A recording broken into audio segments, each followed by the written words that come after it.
नमस्कार, मैं हूं निकिता और अपडेट नॉलेज चैनल में आपका स्वागत है। तो आज हम बात करेंगे इजराइल पैलेस्टीन कॉन्फ्लिक्ट पर। तो सदियों से इजराइल और पैलेस्टीन इन दोनों देशों के बीच में कॉन्फ्लिक्ट यानी विवाद चला आता रहा है। इस कॉन्फ्लिक्ट का रीज़न क्या है, इसके पीछे की हिस्ट्री क्या है, ये सारा हम इसमें कवर करने वाले हैं। ये इस वीडियो का पार्ट 1 है, तो चलिए स्टार्ट करते हैं। तो देखिए, ये है एशिया कॉन्टिनेंट का वेस्टर्न पार्ट और इसे कहा जाता है मिडल ईस्ट, और ये है यहाँ पर इज़राइल। तो जो इज़राइल है वो आता है Mediterranean Sea and Jordan River के बीच में। ये जो है ये जॉर्डन रिवर है। अब यहाँ पर ग्रीन कलर में जो दिखाई दे रहा है वो है आज का इज़राइल, और ये जो पिंक कलर में दिखाई दे रहा है वो है आज का पैलेस्टीन। अब देश का पार्टीशन हुआ है, इससे समझ में आता है कि इज़राइल ब्रिटिश के अंडर में रहा होगा। जी बिल्कुल सही पहचाना। जैसे हमारा इंडिया ब्रिटिश के कंट्रोल में था, वैसे इज़राइल भी उस टाइम ब्रिटिश के कंट्रोल में था। जो ब्रिटिश थे वो बहुत ही सुपर कॉलोनियल पावर आप उसे कह सकते हैं उस टाइम का। ठीक है, तो वर्ल्ड वॉर 2 के बाद जब ब्रिटिश ने विड्रॉ किया इंडिया से, तो इंडिया और पाकिस्तान कॉन्फ्लिक्ट हमें मिल गया। वैसे ही जब इज़राइल से ब्रिटिश ने विड्रॉ किया तो इन्हें भी इज़राइल पैलेस्टीन कॉन्फ्लिक्ट मिल गया। तो ये जो कॉन्फ्लिक्ट है तब से लेकर आज तक चला आ रहा है और ये अब तक सॉल्व नहीं हो पाया है। तो बढ़ते हैं इसकी हिस्ट्री की ओर, आखिर ऐसा क्यों हुआ। तो देखिए, ये जो लैंड है ये है लैंड ऑफ इज़राइल और इसे कहा जाता है होली लैंड। होली लैंड इसीलिए क्योंकि यहाँ पर ज्यूश, क्रिश्चियन और मुस्लिम लोगों की होली प्लेसेस है। ठीक है, अब इसे पैलेस्टीन भी कहते हैं। तो पैलेस्टीन जो है वो बर्थ प्लेस था जुडाइज्म एंड क्रिश्चियनिटी का।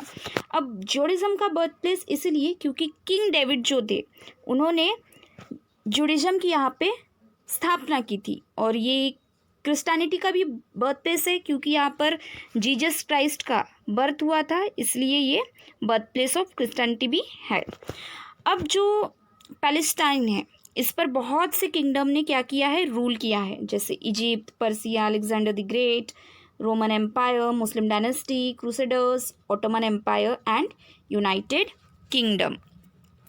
अब क्या होता है, जब इस पर रोमन एम्पायर का कंट्रोल होता है इस लैंड पर, पैलेस्टीन पर, तब रोमन एम्पायर क्या करता है, 4th सेंचुरी में क्रिश्चियनिटी को एडॉप्ट कर लेता है और ये जो लैंड है वो बन जाती है सेंटर ऑफ क्रिश्चियनिटी।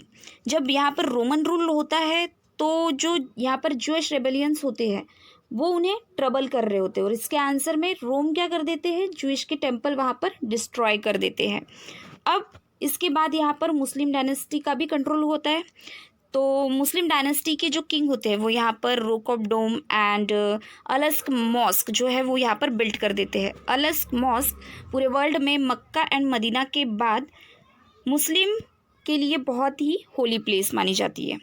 अब इसके बाद 1516 में ओटोमन एम्पायर जो है पैलेस्टीन को कैप्चर कर लेता है। ये देखिए, ये है Ottoman empire.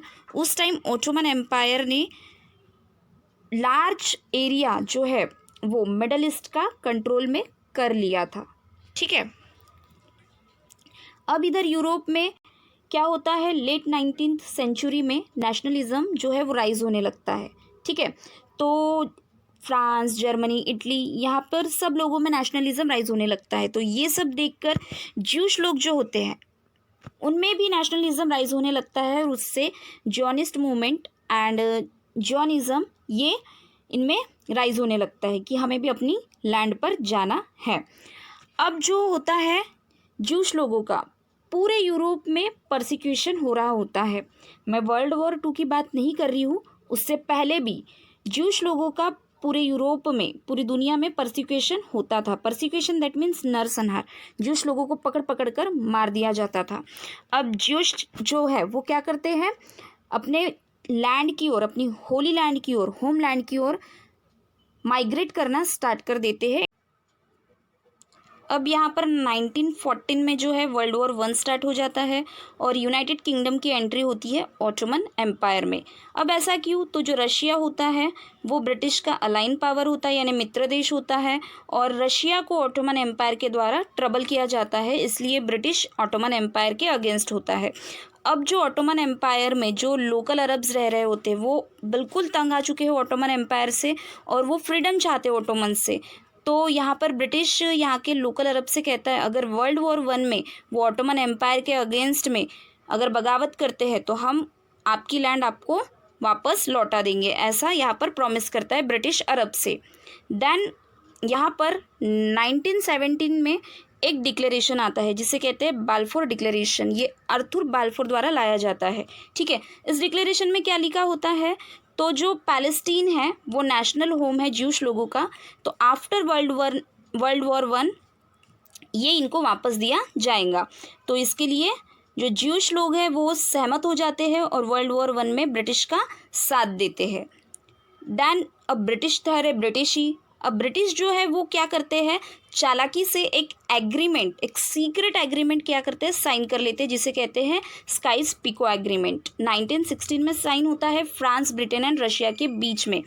After world war 1 और ऑटोमन एम्पायर को हराने के बाद ये जो एरिया है इसे बांट दिया जाता है। ठीक है, सीरिया का भाग जो है वो फ्रांस को दिया जाता है और तुर्क का भाग रशिया को दिया जाता है और पैलेस्टीन जो है वो ब्रिटिश खुद अपने अंडर में रख लेता है।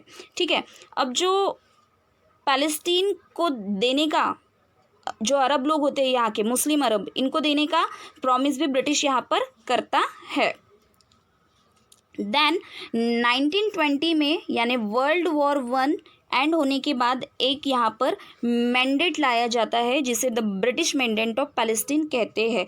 ठीक है, इसके अकॉर्डिंग जैसे कि बाल्फोर डिक्लेरेशन में कहा गया था कि जो ज्यूश लोग हैं उन्हें पैलेस्टीन में लाया जाएगा, तो वैसे ही वर्ल्ड वॉर 1 के बाद यहाँ पर इनका माइग्रेशन स्टार्ट हो जाता है और यहाँ पर पैलेस्टीन का जो पॉपुलेशन है वो 3% से 30% हो जाता है।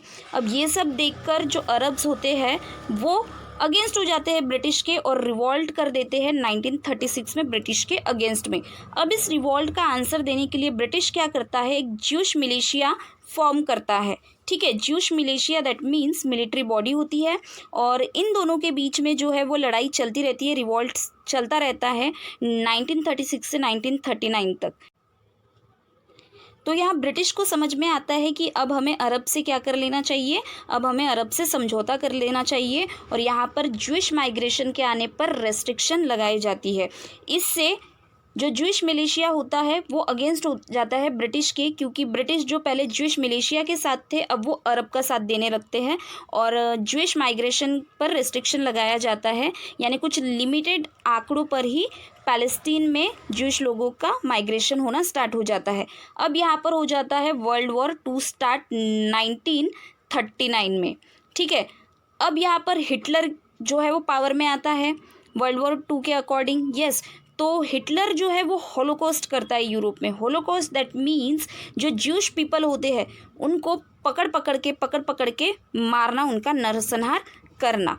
ठीक है, कम से कम इस होलोकॉस्ट में 40 लाख लोग जो है वो मर गए थे। ठीक है, 40 लाख बहुत ज़्यादा आंकड़ा है क्योंकि ज्यूश लोगों की जो पॉपुलेशन है वो बहुत कम है, उसके अकॉर्डिंग 40 लाख बहुत ज़्यादा है। तो यहाँ पर सेकेंड वर्ल्ड वॉर के टाइम जो माइग्रेशन पर इनके रोक लग जाती है, तो अब नेशनलिस्ट की भावना और जग जाती है ज्यूश लोगों में कि अब तो कुछ भी करना है और अपने लैंड, अपने होली लैंड, अपने बर्थ लैंड पे जाना ही जाना है जो पैलेस्टीन है। अब वर्ल्ड वॉर 2 एंड हो जाता है 1945 में। ठीक है, और पूरे वर्ल्ड में पीस को बनाए रखने के लिए फॉर्म होता है UNO। अब जो ब्रिटिश है वो भी क्या करता है, जो भी इसकी कॉलोनीज़ है वहाँ से विड्रॉ करना स्टार्ट कर देता है और अब इजराइल और पैलेस्टीन की लैंड में एंट्री होती है UNO की। ठीक है, UNO की एंट्री के बाद क्या होता है और पैलेस्टीन और इजराइल का जो कॉन्फ्लिक्ट है वो बढ़ता है या कम होता है, ये सारी चीज़ें हम इसके नेक्स्ट पार्ट में देखेंगे। तो ये था इस वीडियो का पार्ट 1।